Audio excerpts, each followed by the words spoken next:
अरहन्ताणं नमो अरहन्ताणं नमो अरहन्ताणं। अनंत के महासागर में हम श्वास ले रहे हैं। अनंत है हमारा अतीत और अनंत है हमारा भविष्य।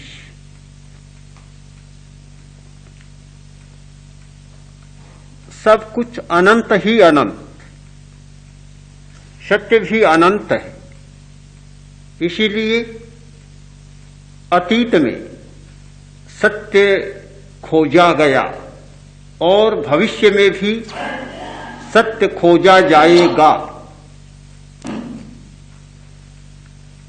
सत्य की खोज कभी पूरी नहीं होगी, ये दरवाजा कभी बंद नहीं होगा। और इसलिए नहीं होगा कि सत्य अनंत है, पूर्ण है। अनंत है इसलिए न वह बुद्धिगम्य है और न शब्दगम्य। बुद्धि की अपनी सीमा, शब्दों की अपनी सीमा, इसलिए अनंत सत्य उस सीमा में समा नहीं सकता। फिर भी मनुष्य ने प्रयत्न किया है और करेगा, करता रहेगा, सत्य को जानने का, उसे खोजने का और उसे क्रियान्वित करने का। सत्य की खोज अनेक दिशाओं में हुई है। अनेक लोगों ने सत्य को खोजा है। दार्शनिक लोगों ने सत्य को खोजा, वैज्ञानिकों ने सत्य को खोजा, अध्यात्म के आचार्यों ने, धर्म के आचार्यों ने सत्य को खोजा। नाना दिशाओं में सत्य खोजा जाता रहा है। अध्यात्म के आचार्यों ने एक सत्य की खोज की, सत्य का एक पहलू, एक आयाम, मित्र को। हमारे सामने दो शब्द हैं, एक शत्रु, दूसरा मित्र। खोजा गया कि मित्र कौन और शत्रु कौन। बड़ा महत्वपूर्ण विषय है खोज का। मित्र की पहचान और शत्रु की पहचान जीवन का एक महत्वपूर्ण प्रसंग है। बहुत बार ऐसा होता है, मित्र माना जाता है और शत्रु निकल जाता है। ऐसा होता है कि शत्रु माना जाता है और मित्र निकलता है। व्यवहार की भूमिका में भी इसकी खोज हुई है। व्यवहार में लौकिक स्तर पर जीने वाले लोगों ने भी इसकी खोज की है और कुछ कसौटियां भी निर्धारित की है। मित्र की कसौटियां नीति के विद्वानों ने, लौकिक विद्वानों ने निर्धारित की। एक संस्कृत श्लोक में कसौटियां बतलाई गई कि ददाति प्रतिगृह्णाति गुह्यमाख्याति पृच्छति भुंक्ते भोजयते चैव षड्विधम मित्र लक्षण। मित्र की पहचान 6 बातों से होती है। ददाति, जो देता है, और प्रतिगृह्णाति, लेता भी है। केवल देता नहीं, देता भी है और लेता भी है। गुह्यमाख्याति, अपने मन की गुप्त बात कहता है और किसी को नहीं बताता, मित्र को बता देता है। गुप्त से गुप्त बात, रहस्य से रहस्य बात अपने मित्र को बता देता है। पृच्छति, और पूछता भी है, गुप्त बात पूछता है। प्रसंग आने पर पूछ लेता है, पूछता है। एक प्रसंग आता है कि मंत्री बहुत उदास था। वह कोरा मंत्री नहीं था, मित्र भी था। मंत्री अलग बात है, मित्र होना बिल्कुल अलग बात है। मंत्री तो एक व्यवस्था है और मित्र व्यवस्था नहीं, वह हृदय है। हृदय की बात थी। वह मंत्री और मित्र दोनों था। राजा ने देखा कि मंत्री बहुत उदास। राजा ने पूछा, मित्र उदास क्यों हो? मंत्री बोला कि महाराज न पूछे, बस न पूछना अच्छा है, आप जाने दे इस बात को। बात छोड़ दी। दूसरे दिन फिर उदास, फिर पूछा कि उदास क्यों? आप न पूछे तो अच्छा है, फिर बात को टाल दिया। तीसरे दिन भी ऐसा ही किया।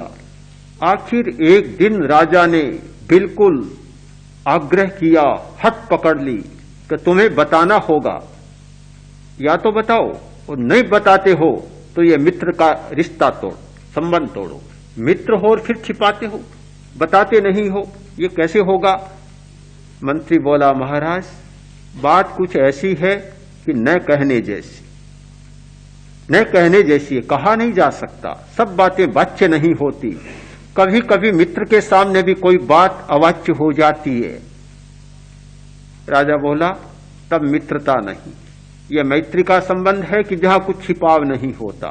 जहां छिपाव आया, जहां दीवार आई, जहां बीच में कोई टाटी आ गई, पर्दा आ गया, मित्रता समाप्त। या तो मैत्री रहेगी और या यह छिपाव दूर होगा। दोनों बातें साथ में नहीं चल सकती।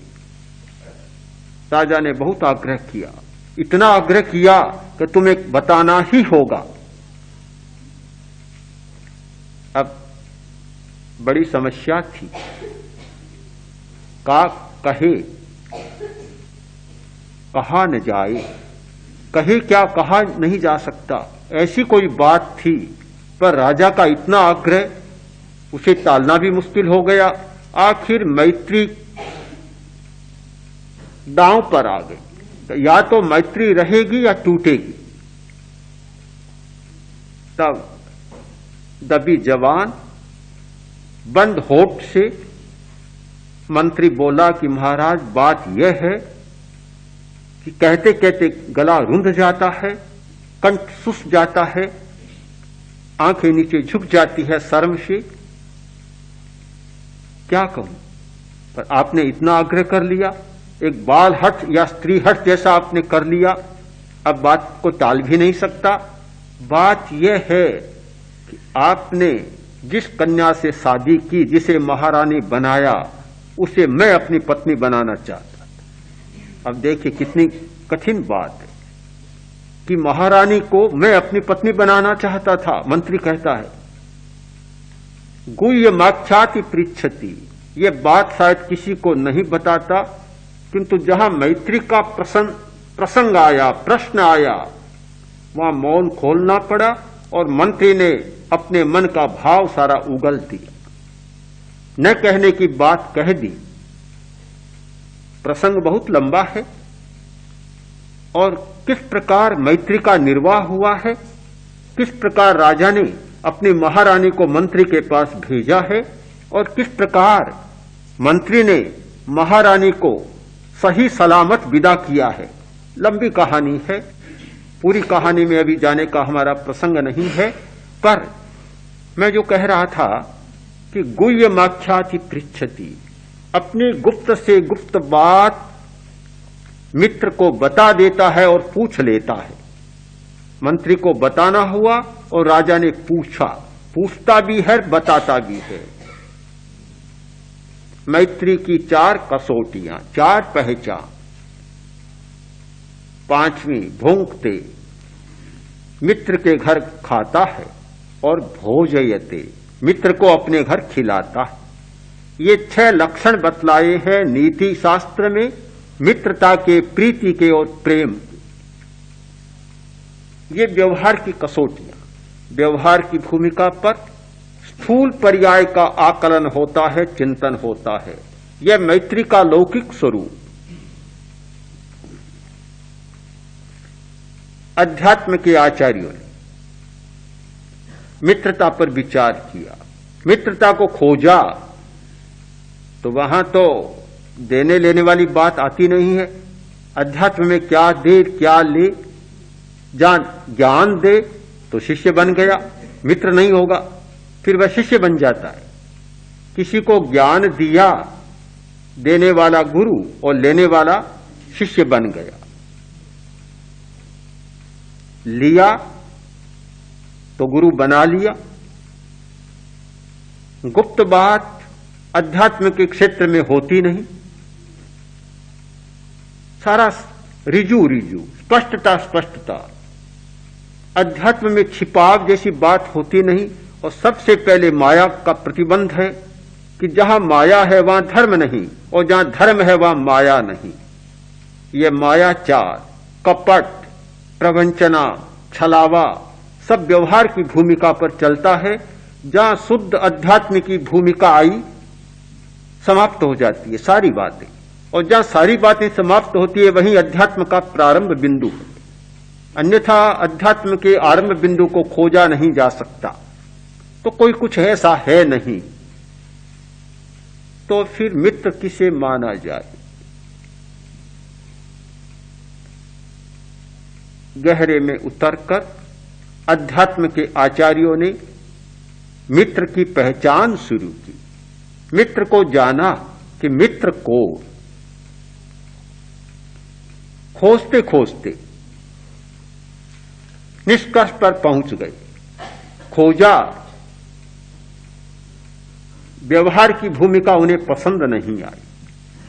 और इसलिए नहीं आई कि आज का मित्र शत्रु बन सकता है या मित्र के रूप में शत्रु बन सकता है, पता नहीं चलता।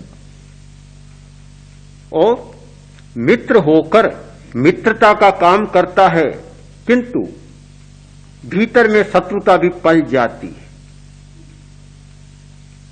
काम प्रेम का करता है, किंतु व्यवहार है वास्तव में शत्रुता हो जाती है।